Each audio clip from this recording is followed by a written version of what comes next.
Hello, everyone. Welcome to Global Diplomacy Leadership Actions for Empowering Change.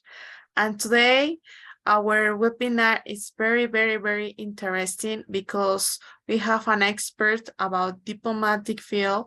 So we are going to see something about this month, that is the woman and the situation on the diplomacy. So thank you, Denise, to be here, and you can start with our webinar. Please share your screen. Also, thank you for your knowledge. Hi, thank you to you, Sophia. Welcome, everyone. Let me share my screen. Can you see it? Yes. Okay.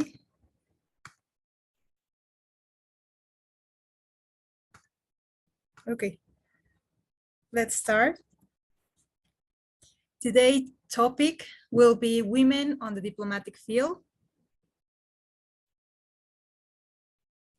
Okay.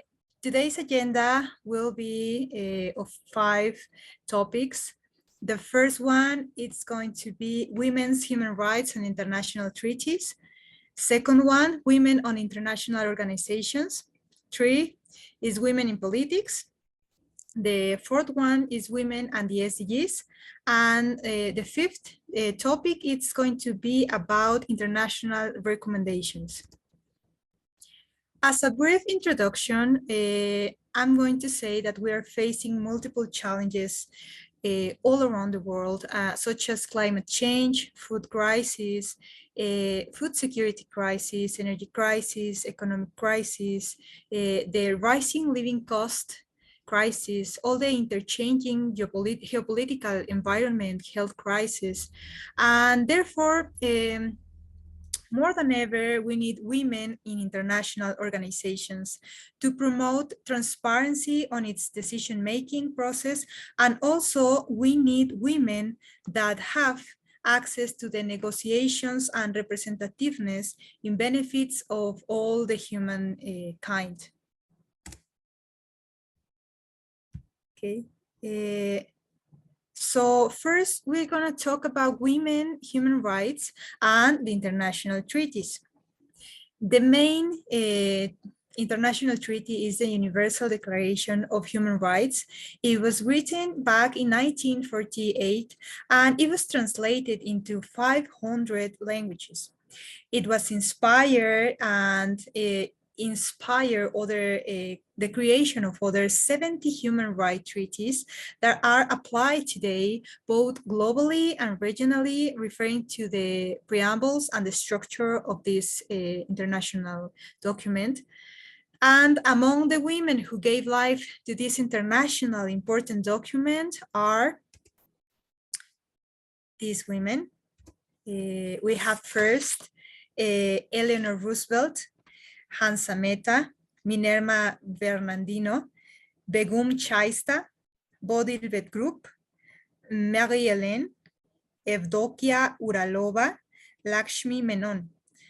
All these women are truly an inspiration because they gave form to this Universal Declaration of Human Rights.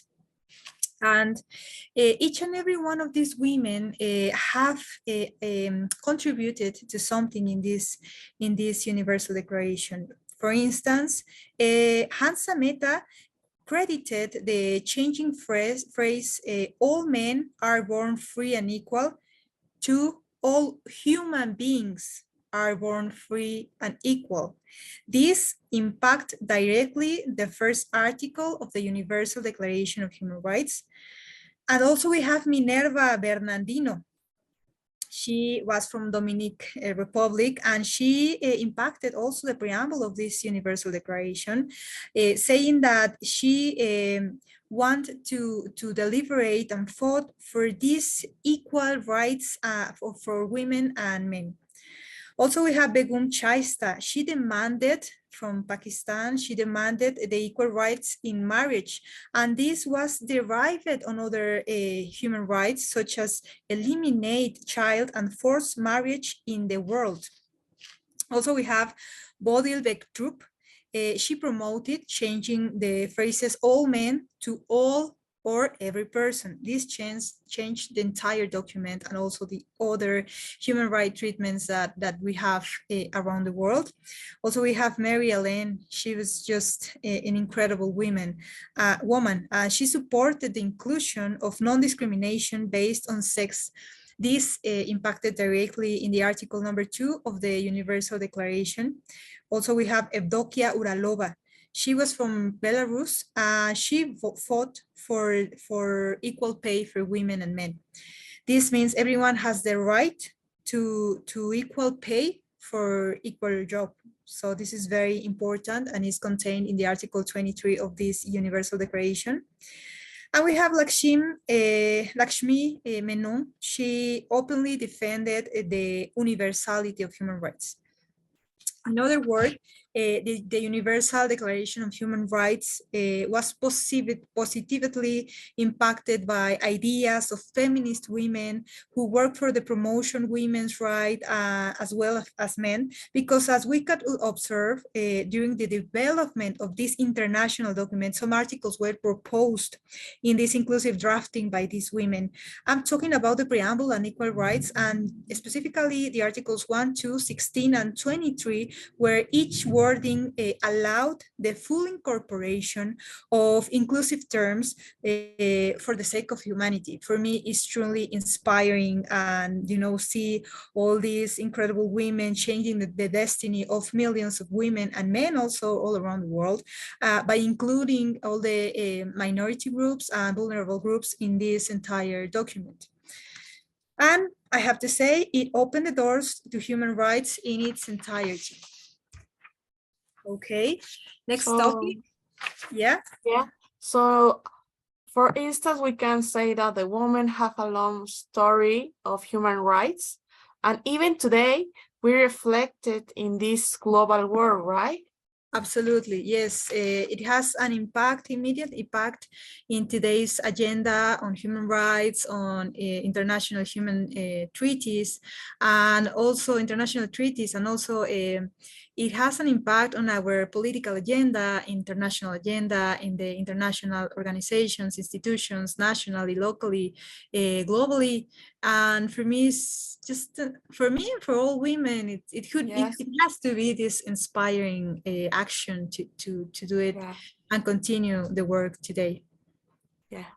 Yeah, sure. And the human rights treaties, as you said, that's the base of the human rights. And right now with the social media, we can share more information about our rights and also try to make some new regulations in different countries about law also, right? Absolutely, yes. The legal framework is important to eliminate the discrimination laws and also to improve in behalf of humanity also the rights, right?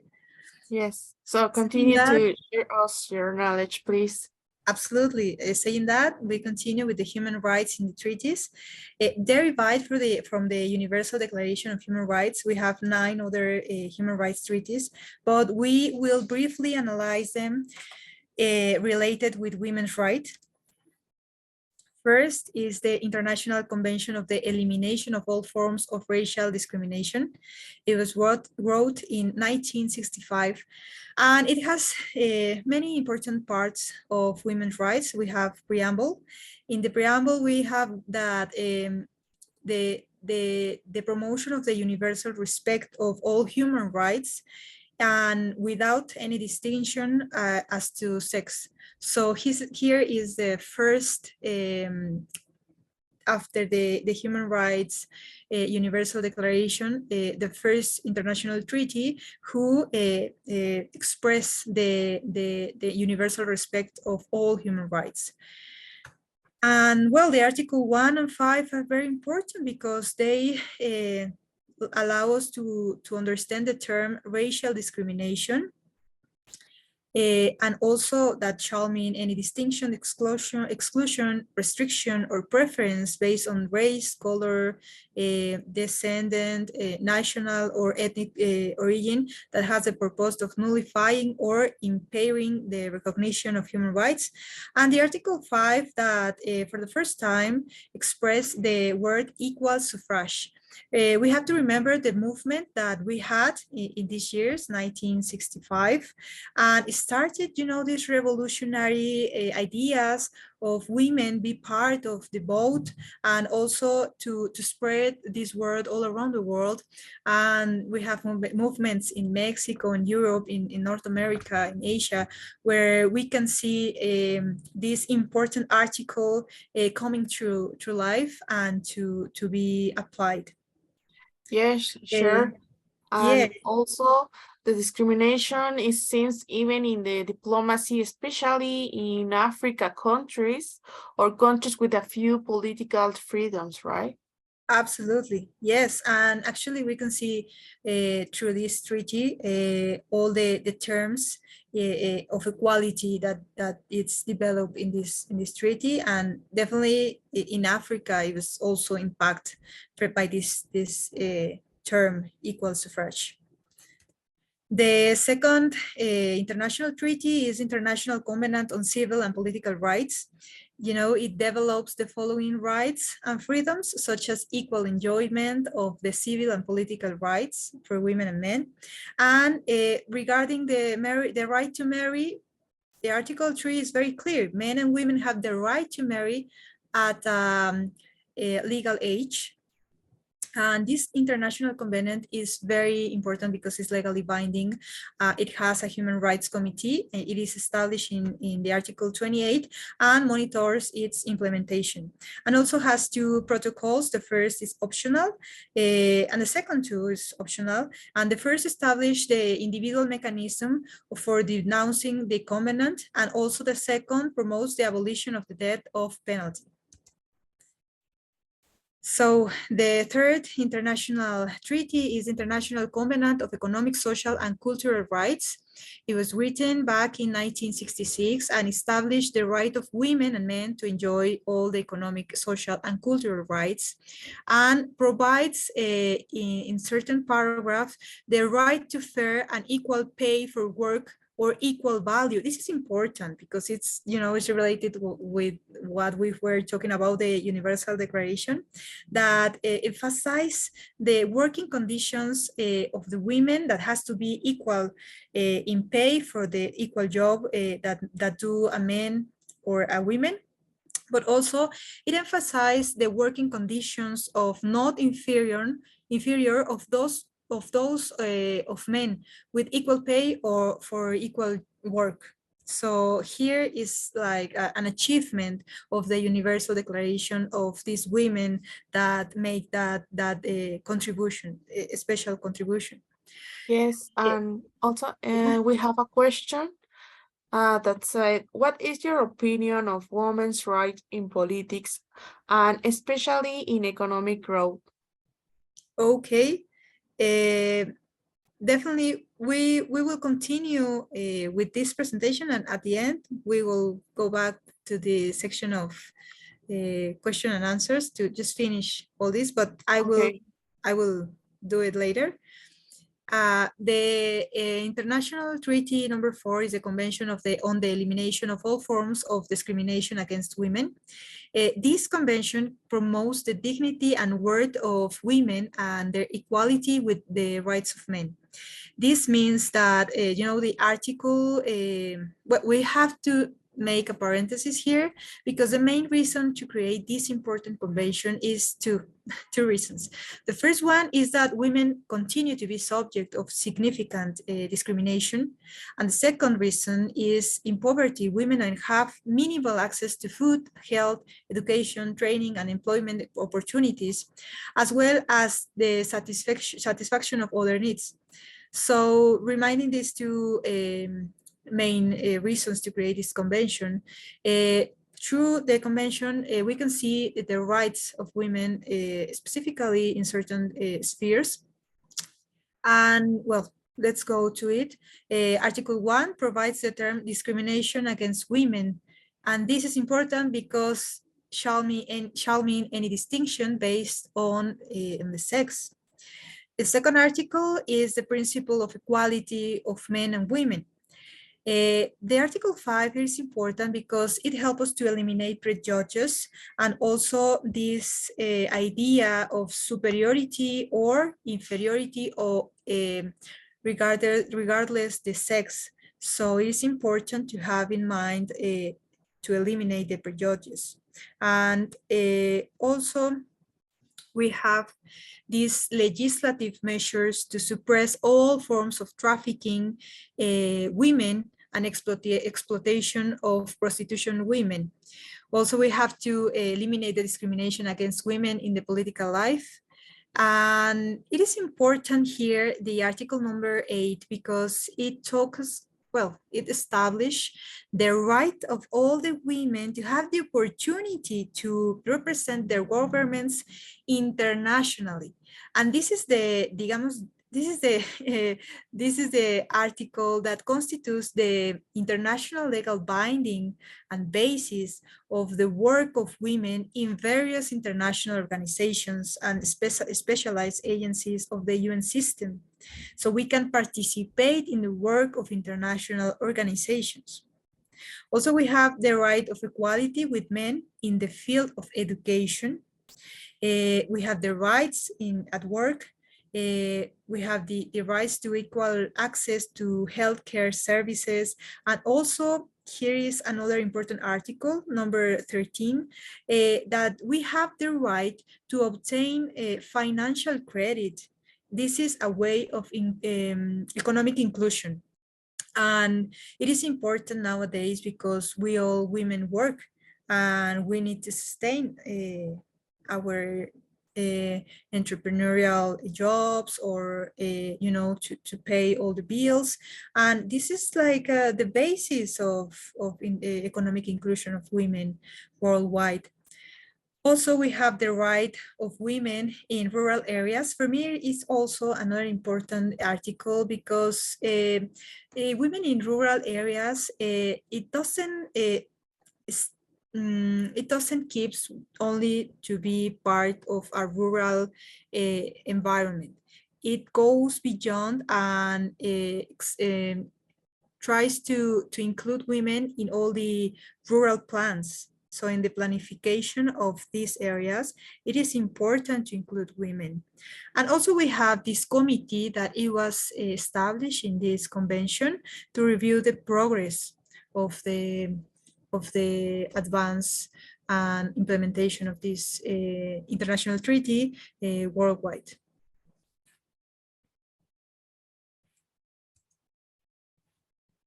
Okay. Let's go to the 5th convention, Convention Against Torture and Other Cruel, Inhuman, or Degrading Treatment or Punishment.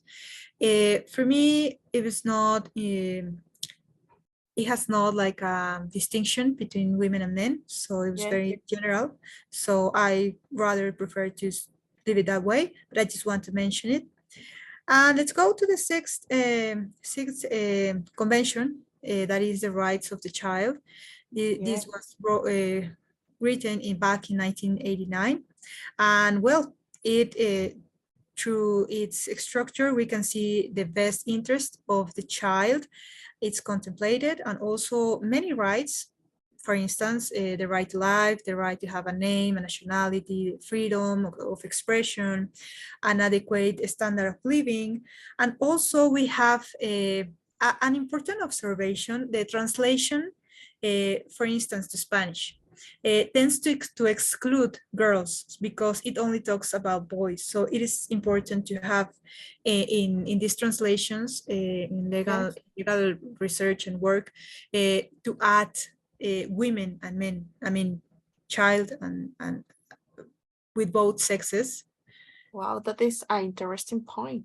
Yeah, to put, for instance, in Spanish, niñas, niños. Yeah. It's important to make that difference.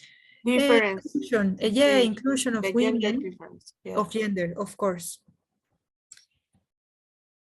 let's go. Let's continue. We have the international treaty number 7, that it's called International Convention on the Protection of the Rights of All Migrant Workers and Members of their Families, written back in 1990, and it protects the migration and the family of the migrants. And it is important because it gives us the responsibility that has the state to protect women, children, and all the spheres of people that contain the migration. It doesn't matter if it's of origin or just of transition of the territory, but it is important to remark that family has this protection by law. A family, it's composed by women, men, and children. And also we have the covenant number 8, the International Convention for the Protection of All People from Enforced Disappearance. It is important because it is one of the most recent treaties all around the world. And it was for me very interesting to see that when there is an enforced disappearance of pregnant women, minors, and people with disabilities, the penalty will be aggravated. This is aggravating circumstances that will hide the penalty. So for me, it was very important to show you these guys. And also we have finally the last convention is the Convention of the Rights of People with Disabilities. It was written back in 2006. And the preamble states that women and girls with disabilities are often at increased risk, either inside their homes or outside, being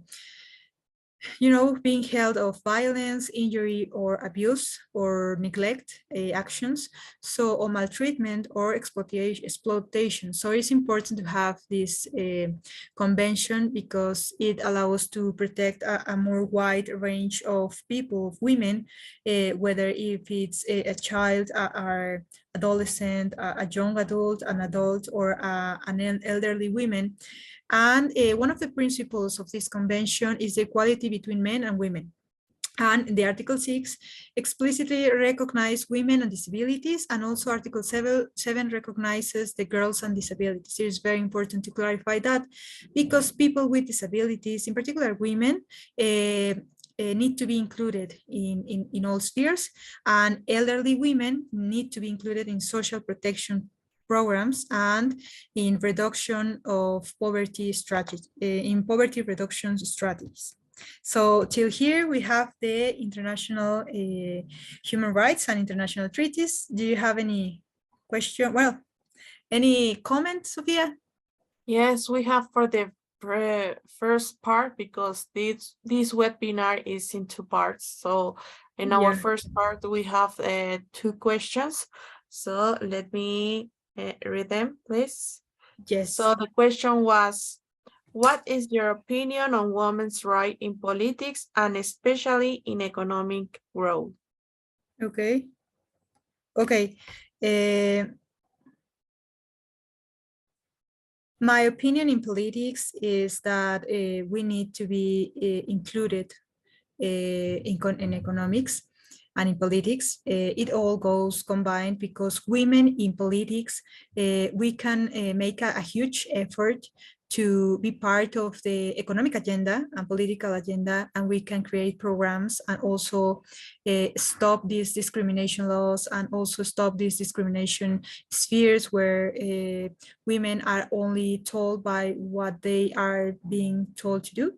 So we need to change the legal framework in the legislative sphere to have to give more opportunities to political seats for women. And also in economics, absolutely, we need to have access to credits and to international, how to say, international law protection that gave us opportunity.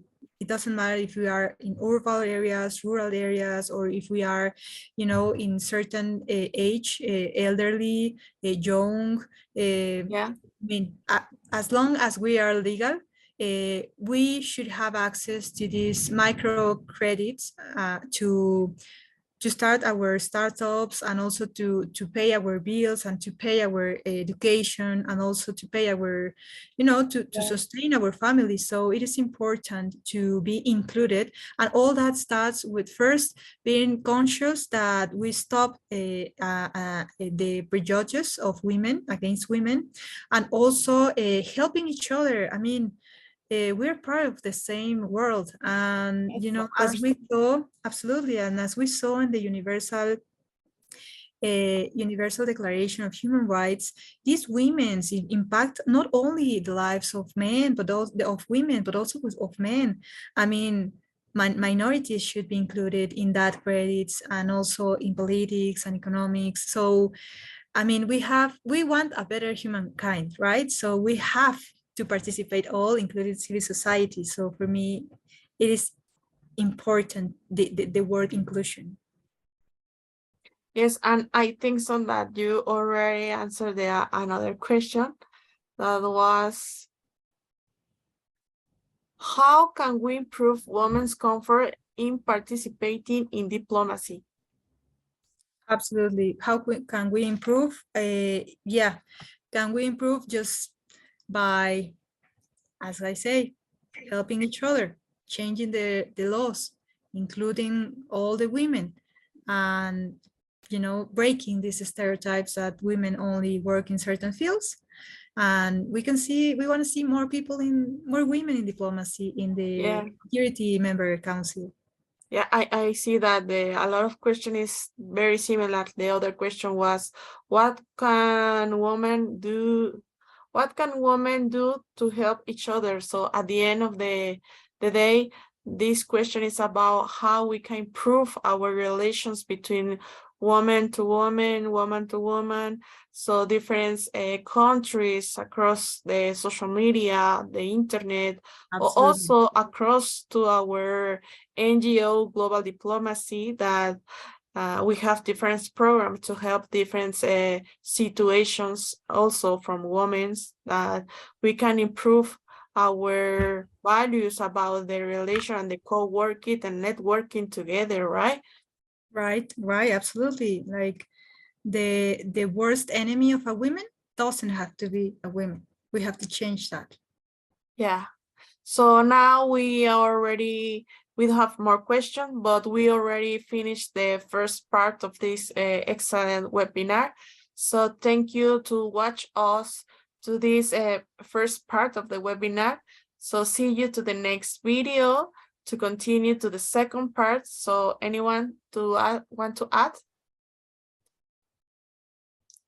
No, thank you. So see you in the next video. So I hope you enjoy, and remember, if you have any questions, do you want any information, or also you want to work with us, follow us and check our website, Global Diplomacy Leadership Actions for Empowerment Change, and you can find different topics, not only women.